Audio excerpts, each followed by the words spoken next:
Good day everyone, how are you all doing? This is Yix here at Magna Crypto, back again with another video. So in today's video I'm going to be doing a little market breakdown and have a look at an interesting statement made by the Ray Dalio from Bridgewater Associates, one of the big dons in macro investing. So without further ado, let's get straight into it. Into Bitcoin's price action. So I did mention in the Telegram group that I was eyeing Bitcoin on the 4-hourly time frame, and it was displaying a perfect double test of a support line with a descending counter trend line, which looks like a perfect 1, 2, 3 and break. The third test is normally that key number where it breaks down, and that's exactly what happened. On the third test, it broke down to the next level of support. As you can see, here's a lovely wick where I put my trend line earlier, the support level, and also you can see there's a lot of support candlestick closures here. So that's what put the support level. The next level I'm looking at, if it breaks down, is around this level of 16,400. As you can see here, it was a direct break to that level and it used it as support. The next level below that would be around 15,800. But the thing that I do want to mention as well is, although this is somewhat of a correction and it may continue, these are times where you want to dollar cost average more. You want to buy into this dip rather than sell off if you get a bit frightened, because these dips are going to be rare. They may last for the next month into the new year, or even the first few months of the new year. But once we reverse from this little correction that we're having and we break 20,000, that's it. That's it. It's you're no longer going to see it sub 20 unless it's a false breakout, followed by the bull run, essentially the next stage of the bull run. So I do want to caution that this is the time to dollar cost average in some more rather than selling off your crypto due to fear. Obviously that's not financial advice, but everyone knows that already. Moving on to XRP. With the rest of the market, it is dropping, or it has corrected. I actually did outline that this looks like a symmetrical triangle, so there was a chance that we would have actually broken to the upside and retested 76.79 cents. Unfortunately, obviously, this has not worked out. It's broken to the downside. So we are at the last support area around 54 to 56 cents, as you can see here. Even going back all the way here, you can see that there was clear support at these levels, but below that there's not going to be too much support until we get to about 34 cents around this level over here. So you can see there was a lot of price action around 34 cents. So for XRP, if we hold this level, then that's a good sign. But if we don't, then I think we will be dropping down to about 34 cents eventually. So we'll have to see this correction. If it's a short one, then I think this will hold. If it's not, then XRP will start to fall down to about 34 cents, 34 cents. Sorry. The thing that is interesting, however, is obviously those that are holding XRP, the Spark airdrop is soon upon us on the 12th of December. So that's quite an event that would otherwise produce a reaction of greed and more people buying into the token. So I don't know how this is going to affect, that event will affect this correction, whether we would have turned around in the next few days, or whether there'll be a spike in XRP's price around that time. So I'll be very curious to see what happens on that day and in and around that day. Moving over to Ethereum. So Ethereum has, of course, corrected with the rest of the market. It's now at a support level just above this zone, which you can see has been support and resistance before. So it's at a crucial level. If it holds, then there's a good chance that it will break this resistance level and continue on going higher, and that is if it holds. So there's a very key level over here. You can see here that it wicked into this zone and managed to get some liquidity.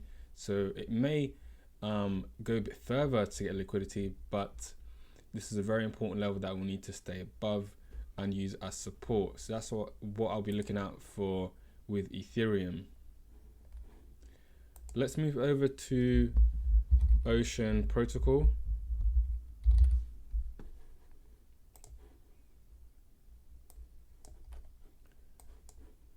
So I did mention I was concerned with Ocean's price data in the last market breakdown. We tapped this support level again, and it was a strong candle closure around this level. So if it didn't hold, which it wasn't as time was going on, then I was definitely expecting a break to the downside to this zone over here. It's potential that we will go further down on the weekly time frame to 30 cents, but I think that the area in green over here is clearly there's a lot of liquidity here, so we may dip into this area and then use that as fuel to go again to have another go at the upper range of this area. So it'll be very important for us to make sure we don't close in this area for too long and just pick up liquidity and go back above. So I'll be watching Ocean very closely. Looking at Link, so this trend line that I drew a little while ago, it's tapped this trend line again, which is not a good indication. It may be that it's now because it's weakened and it may end up breaking below this trend line. To be quite honest with you, unless we break above this resistance level at some point soon, use it as support and then continue on, I think Link may be in danger. When any level has been tested several times, it starts to weaken, and this is quite a few tests of this trend line over time. So it's going to have weakened, so we'll need to see a reaction shortly, otherwise we'll break this and go sub $10 to around $9, or even low down to $7.50. So a bit risky at the moment. However, on a positive note, the FTT token from the FTX exchange, which I've been holding for a little while, one of my favorite altcoins, an exchange token, is actually doing very well. It actually broke into its new high last week, and now it's retesting a resistance level. So this token is actually doing pretty well despite all the correction that's happening. So this test of the support level and the fact that it's picked up some liquidity, if it remains above this and then finishing off this week into next week with some positive price action, I think we may actually go further than this into kind of price discovery level, which kind of goes against the market.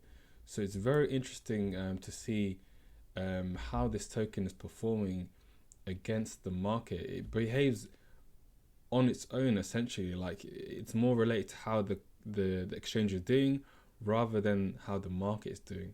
So very bullish about this token long term and short term, to be honest with you. So let's finish that off now and go over to some very bullish. Another big time macro investor, billionaire Ray Dalio has softened his view on Bitcoin, and he's saying it's a gold alternative. So let's skip straight to the quote that he said. I think that Bitcoin and some other digital currencies have, over the last 10 years, established themselves as interesting gold-like asset alternatives with similarities and differences to gold and other limited supply. Mobile, unlike real estate, still holds of wealth. So it could serve as a diversifier to gold and other such storeholds of wealth assets. Despite noting that Bitcoin could be an alternative to gold, Dalio further explained that he still prefers the precious metal. That's fine. He outlined strong preference for holding these things with central banks are going to hold, which central banks are going to hold and exchange value in when they are trying to transact, suggesting that the cryptocurrency is still not such an asset. So, I mean,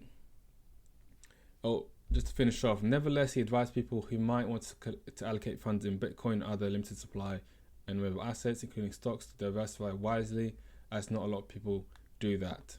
Yes, definitely. The trend of these billionaire investors is continuing.